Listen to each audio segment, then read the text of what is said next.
Welcome to the Empower LEP Podcast, everybody. My name is Jana Parker. I'm a licensed educational psychologist, a group practice owner, and I am the owner and mentor at Empower LEP. Today, I'm doing my second solo episode. I am just hosting myself, talking all about the updates from September. So I don't know if I'm going to do this every month. I would love your feedback to know if you would like me to do solo episodes.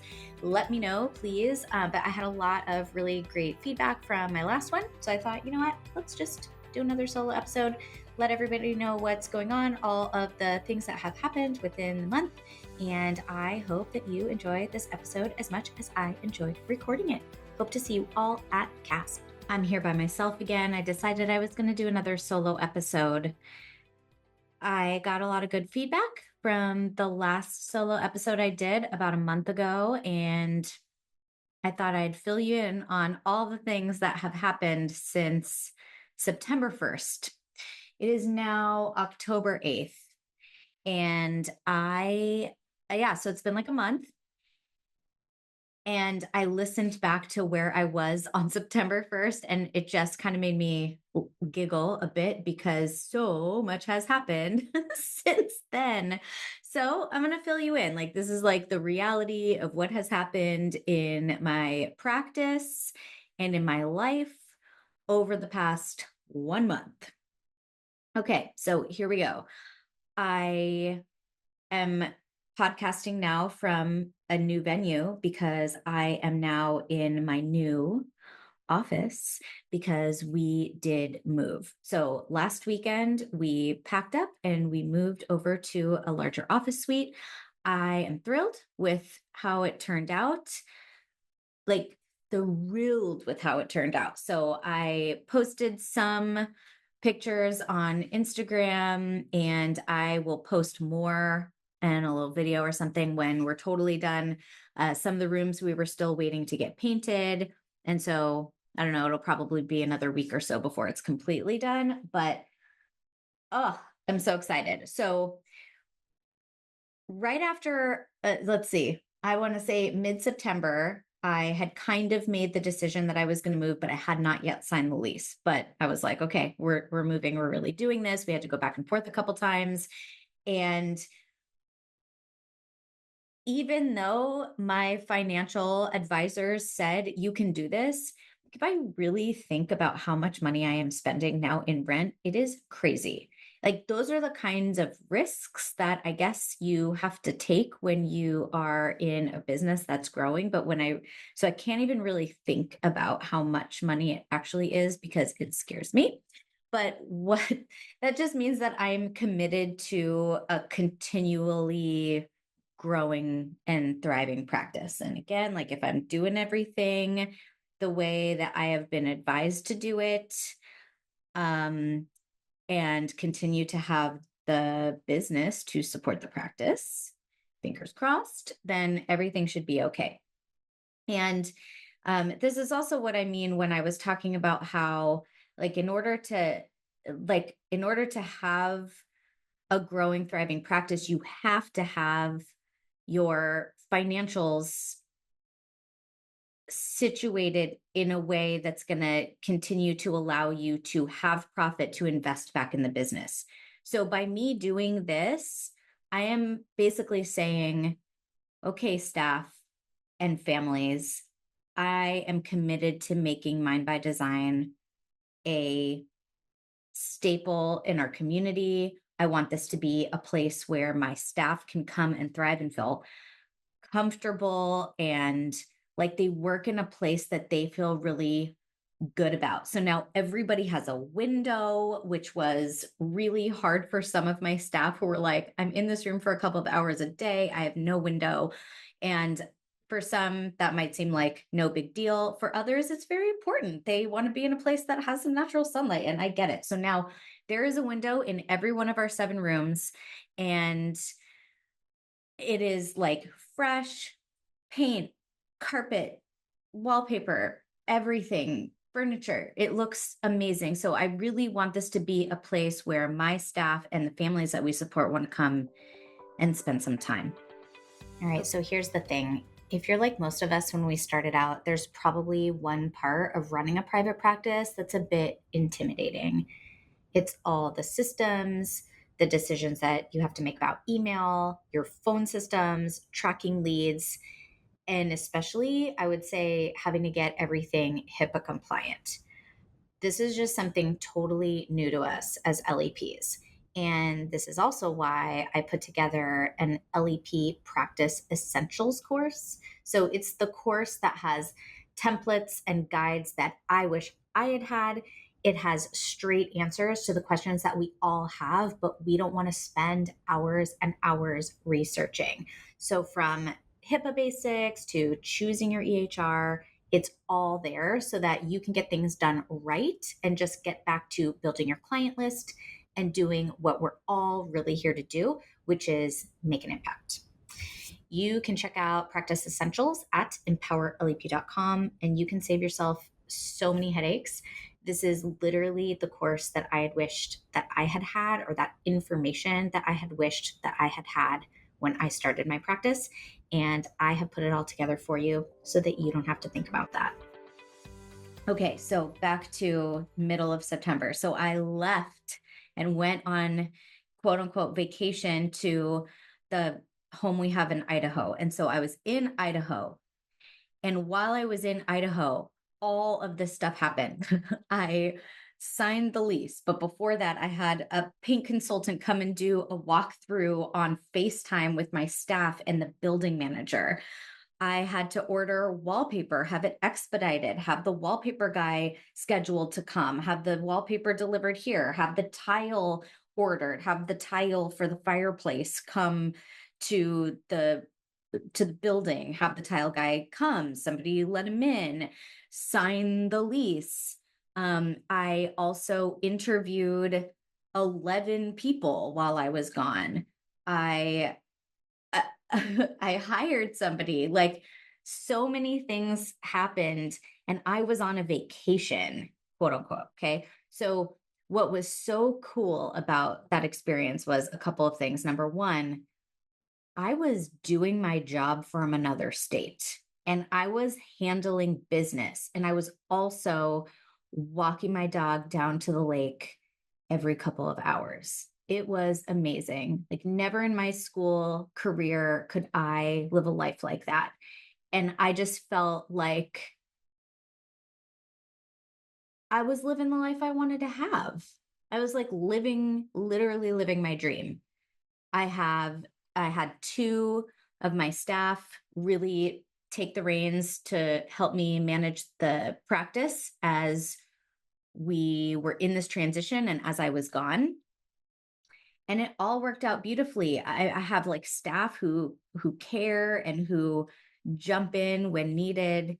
Um, it just felt very supported, and I felt like felt like a for real adult. It was so weird. Like, um, someone said, my friend was visiting with me and she had a friend of hers on the phone and she goes, oh yeah, I'm here with my friend in Idaho. She has a house here. And I was like, she's talking about me. You know, when you hear people, like, you're like, oh, they have a house wherever, and you think like, oh, that's never going to be me. Like, we have a home in another state. I just like, I'm in this phase of my life where things are really surreal. Like, I have a home in another state. I am a business owner and do my, I can do a lot of the business from somewhere else. I have a staff who supports the practice. I have a lot of the business, like the revenue generating business, running without me because my staff are doing it.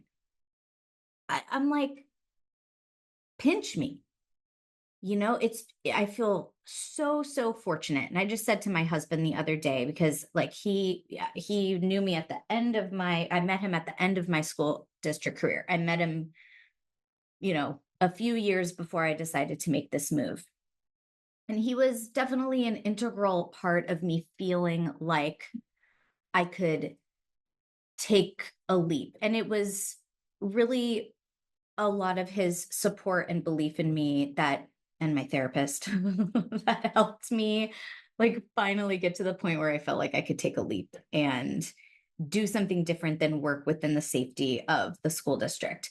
It is still scary every single day. I mean, I open my email every morning and I'm like, please let somebody have, confirmed that they want to like have our services. Uh is not stable, right? But I believe that if I keep putting myself out there, making connections, networking with the community, putting the vibes out to the community and the strong skill set of my staff and hiring the right people, that we will continue to thrive. Just I do the right thing every time is what one of the mottos I live by. Okay, so back to what happened. So we're in this new space. It's amazing. We just moved in last weekend, so that was like a month of that. The last time I jumped on here, I said I just did a whole financial audit and I changed our compensation structure.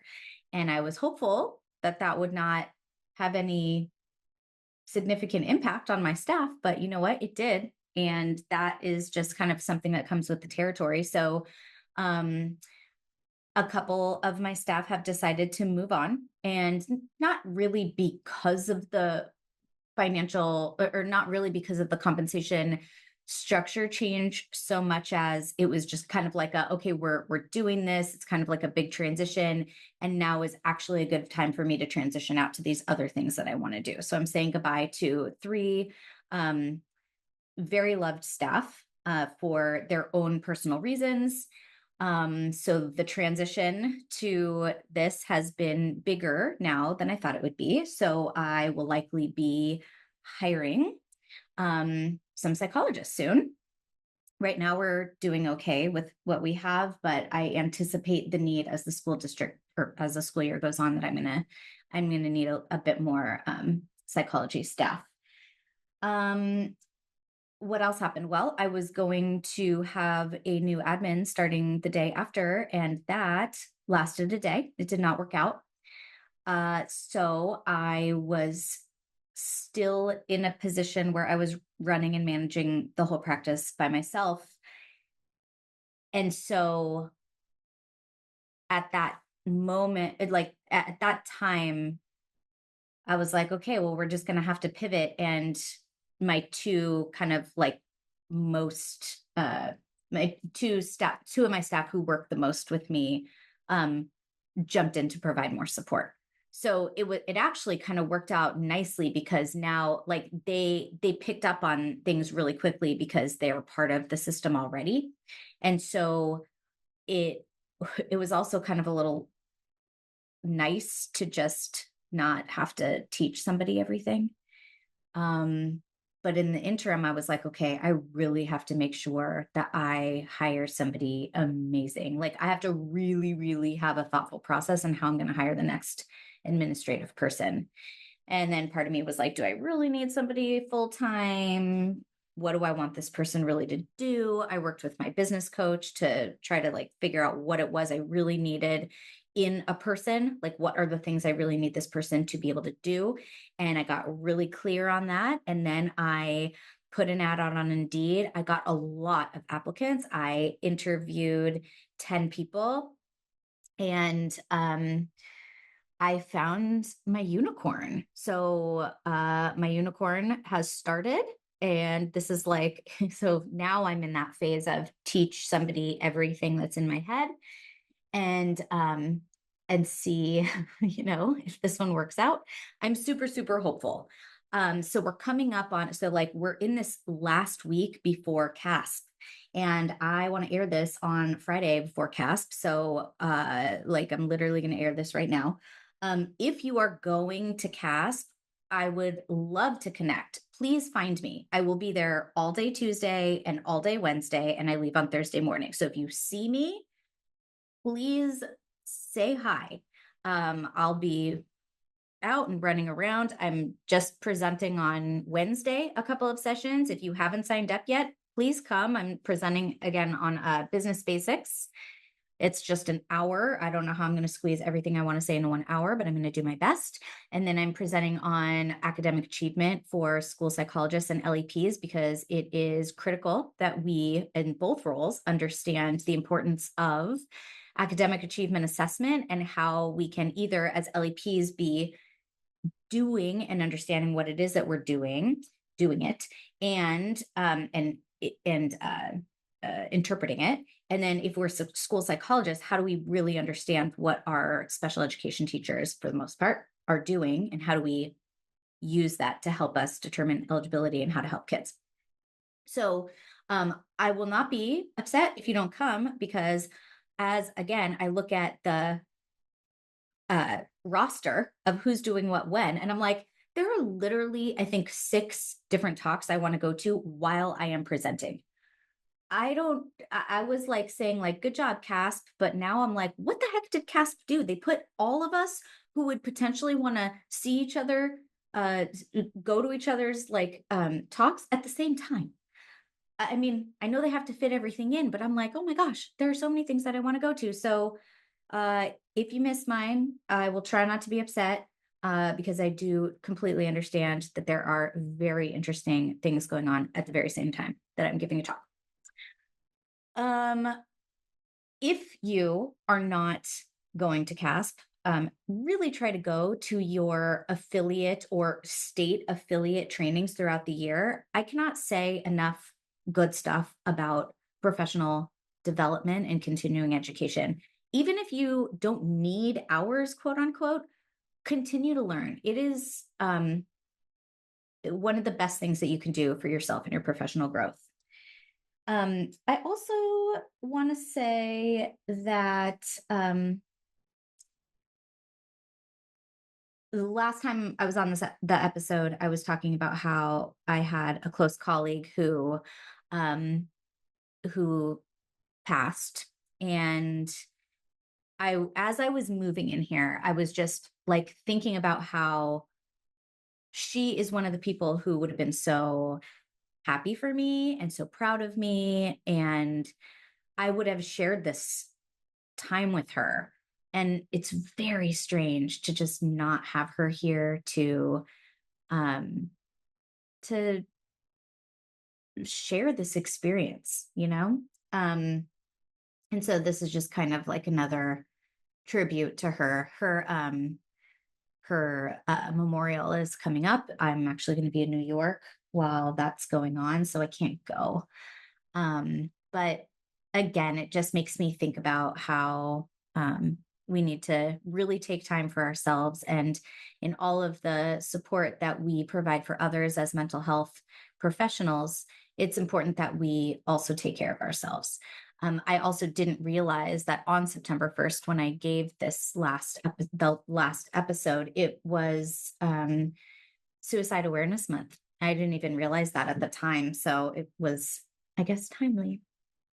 I just want to say, lastly, thank you again for all of your support. This podcast has been amazing. If you want to be on the show, please don't hesitate to reach out, fill out an application form. It's on the Empower LEP website. It's on every one of our show notes. And if you want to hear more specific topics that you want me to talk about business, I'm happy to do so. And I have lots of resources on Empower LEP that you can get. But I'm happy to talk about different things solo on the podcast, on this platform. And again, I just appreciate all of your support. So keep on listening, keep doing that great work. I hope to see you at CASP, and we'll talk soon.